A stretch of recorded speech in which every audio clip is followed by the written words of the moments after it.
L'opposition continue de manifester contre la Troisième République adoptée en Côte d'Ivoire.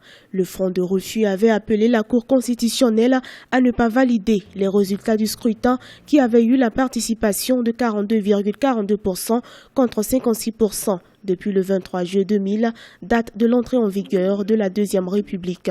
Un appel rejeté par la Cour constitutionnelle depuis le vendredi 3 octobre 2016.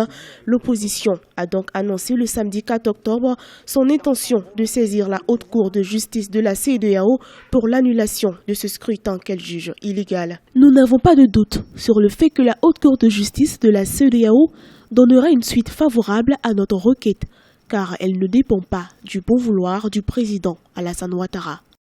Les membres de l'opposition estiment que le scrutin référendaire du 30 octobre 2016 n'est pas conforme à l'article 37 du Code électoral. Ce code induit le vote au moyen d'un bulletin unique qui a été modifié par le gouvernement ivoirien depuis le 12 octobre par la réforme du bulletin double.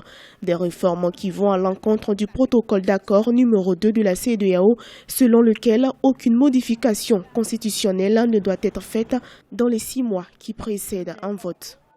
En l'espèce, la loi électorale, à son article 37 du Code électoral ivoirien, stipule que le vote a lieu au moyen d'un bulletin unique de vote fourni par la commission chargée des élections. Cette disposition pertinente du Code électoral ne fait pas de distinction entre les différents scrutins, qu'il s'agisse du référendum et autres. Aussi, l'opposition s'appuie sur le protocole additionnel de la CEDEAO, sur la bonne gouvernance, la paix, la sécurité, qui stipule que ce protocole est d'ailleurs déclaré comme principe constitutionnel commun à tous les États membres de la CEDEAO. La Côte d'Ivoire étant signataire de ce protocole, il s'applique à notre pays.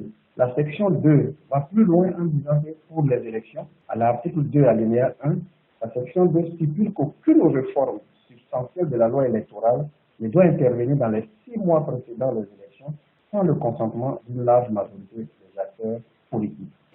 Depuis l'annonce du référendum, l'opposition avait vivement appelé à son retrait, critiquant plusieurs points de divergence.